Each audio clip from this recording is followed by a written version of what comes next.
नमस्कार, आप देख रहे हैं सन भारती न्यूज़ और सन भारती न्यूज़ की टीम इस वक्त आपको बरियारपुर नगर पंचायत से हर अपडेट प्रत्येक जनता तक पहुंचा रही है। इस वक्त हम आपको बता दें कि नगर निकाय के चुनाव को लेकर हमारी टीम यहां पे आम जनता की समस्याओं के बारे में जानने का प्रयास करें, क्योंकि पूर्व में जो भी जनप्रतिनिधि सत्ता में थे, सभासद या फिर चेयरमैन पद पे थे, उनका समय समाप्त है और तमाम लोग जनता की अदालत में फिर से चुनावी मैदान में आए हुए हैं या फिर जो भी प्रत्याशी के रूप में चेहरे हैं, कुछ चर्चित चेहरे हैं, कुछ युवा चेहरे हैं, हम उनसे ही मिल रहे हैं और ये जानने का प्रयास करें कि इस बार राजनीति में आने का कारण क्या हुआ। तो इसी क्रम में एक युवा चेहरा हमारे साथ मौजूद है, चंदन यादव, जिनका चुनाव तो पहला है, लेकिन हम इनसे जानना चाहें कि राजनीति में आने का कारण क्या हुआ, समर्थन किस तरह का मिल रहा है और आगामी चुनाव को लेकर इनका टारगेट क्या है।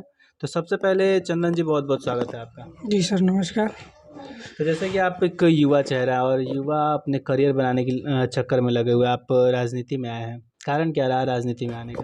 पहले तो सर, जैसे आप जो पूछे हैं करियर बनाने के चक्कर में आए हैं, हम इसके लिए इसमें नहीं उतरे हैं। हम जनता को देख करके काम, जो इसे मान लीजिए इससे पहले जो मान लीजिए कार्यकाल था, उसमें हम लोग के मन मुताबिक जैसे गांव की वार्ड के हिसाब से नहीं हुआ है पहला।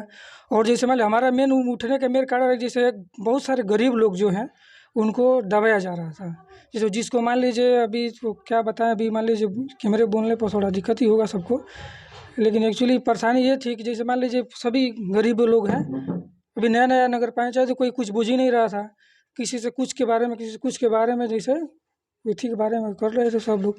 तो हमने भी एक दो कागज़ दिए थे, दो चार लोग जैसे मान लीजिए उनका होना चाहिए, उनका नहीं हुआ है, तो हमने जी आवास के लिए।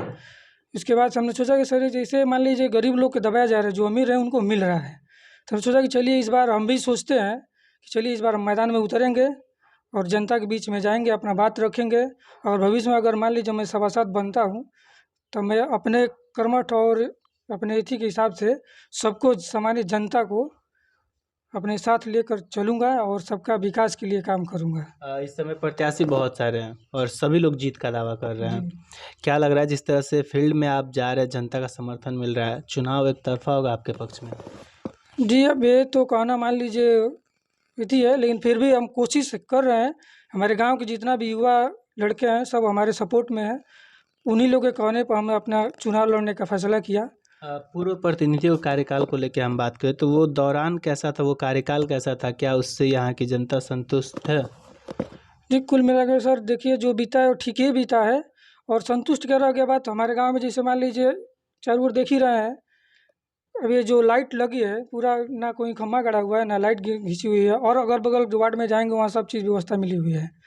इसके लिए जैसे मान लीजिए हम सोचे कि इस बार चुनाव में लड़ेंगे, जो भी हमारे गांव और वार्ड का हमारी समस्या है, वार्ड नंबर 7 का, हम इसको आगे तक उठाएंगे और जो जितना हो सके उतना अपने वार्ड में काम कराएंगे। और रोड नाली के सब व्यवस्था के लिए, कभी देखिए सर, हमारे नाली बनी हुई है, ये 6 महीना हो जाता है, 3 महीना पर एक बार साफ़ करते हैं, सभी वही निकाल के इधर रख कर चले जाते हैं। यानी ना साफ सफाई का है, ना सरकार की योजना धरातल पर सही रूप से उतर पाती है। सर उतरने को तो इसे मान लीजिए नाम के लिए उतार देते हैं सब, कि हाँ चलिए काम हो गया, नाम हो गया। यानी कागज पे काम है, हाँ बस कागज़ पे काम है, धरातल पे देखने लायक नहीं है। धरातल क्या देखने लायक। जैसे मान लीजिए 6 महीने एक बार कहे कोनो चीज़ के लिए, तो 6 महीने में वो काम होता है। जनता अगर आपको मौका देती है तो इस वार्ड के लिए प्राथमिकता क्या होगा? पहला प्राथमिकता सर, जैसे मान लीजिए हमारे गांव में जैसे छोटे छोटे बच्चे हैं, यहाँ से वहाँ तक पढ़ने के लिए जाते हैं। हर गांव में देखेंगे, हर वार्ड में, हर गांव में एक सरकारी स्कूल है, ठीक है। तो हमारे गांव में आज तक कितना दिन हुआ, कम से कम हम लोग का उम्र जैसे मान लीजिए 32-33 साल हो गया, आज तक ऐसा कोई नहीं उठा जो ना कहने वाला, ना सुनने वाला, ना कुछ बताने वाला कि हमारे गांव में ये व्यवस्था होनी चाहिए।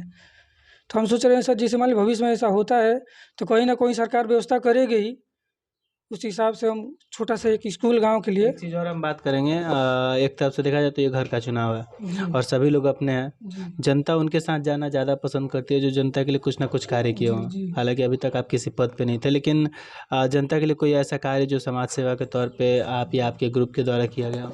जी, हमारे जैसे सर अभी तो हम नए नए उतरे हैं और लोगों का समस्या देख करके उतरे कि जैसे मान लीजिए अगर भविष्य में हमारे हाथ में अगर सत्ता आती है तो हम लोगों के हित में काम करेंगे। और जैसे मान लीजिए सर रह गया किसी का काम करने का, तो जो भी हमसे जैसे मान लीजिए मदद होनी चाहती है वो करनी चाहिए, वो जो भी आते हैं उनका मदद करते हैं।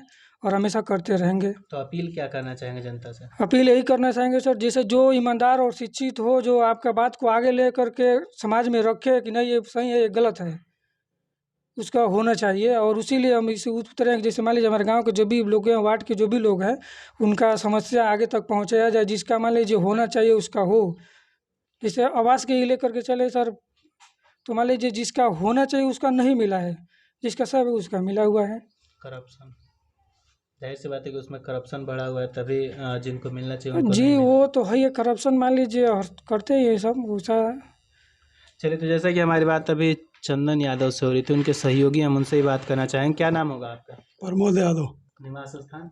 रामनगर। यहाँ पे अगर हम बात करें बढ़ती समस्याओं को देखते हुए, चुनाव नज़दीक है, अब आप लोग को तय करना है कि कैसे कैंडिडेट को लाया जाए। किस तरह कैंडिडेट को चुनना चाहेंगे आप लोग? जो हम लोग के पक्ष में काम करे, ऐसा प्रत्याशी को हम लोग चुनेंगे। क्या क्या सुविधाएं मिलनी चाहिए? सुविधा जो मिलनी चाहिए वो मिलेगी। सुविधा में नगर पंचायत में जो सुविधा आती है वो जनता के मालूम होना चाहिए कि हाँ हम लोग के लिए हित में ये काम आ रहा है, तो उसको प्रतिनिधि का काम है कि जो जागरूक करे जनता को। जागरूक करें जी। तो मान लीजिए जो काम आ रहा है तो हम अगर उनसे बताएंगे तभी तो जानेंगे कि नहीं ये काम आया है, हम लोग के हित में है, चलिए हम इसको करें, भरे चाहे जो भी करें। तो पहला काम तो सर हमारा ये काम कर्तव्य बनता है कि जैसे मान लीजिए घर घर घूम करके हम बताएं कि इस काम के लिए आप लोग को ये करना पड़ेगा, ये करिए, आप लोग के हित में है। आप अभी तक नहीं होते हैं। अभी तक नहीं होता है, ज़रूरत पड़ेगा तो सर लेकर घूमेंगे सब चारों ओर कि हाँ हमको दीजिएगा हमको दीजिएगा, और जब नहीं ज़रूरत पड़ेगा तो कोई पूछेगा ही नहीं क्यों। चलिए, तो जैसे कि हमारी बात अभी चंदन यादव से हो रही थी, जो एक युवा चेहरा है, इनका मानना है कि अगर सत्ता में वैसे लोग आए जो उस पद का महत्व समझे और एक शिक्षित लोग आए, ताकि जनता की जो योजना आती है सरकार द्वारा वो जनता तक पहुंचे और जनता उनका लाभ उठाए। प्रयास यही है इनका कि अगर इस चुनाव में जनता हमें मौका देती है तो बढ़ती समस्याओं को समाप्त करके इस वार्ड को एक आदर्श वार्ड के रूप में सामने लाया जाएगा। तब तक के लिए हमारे साथ बने रहें। धन्यवाद।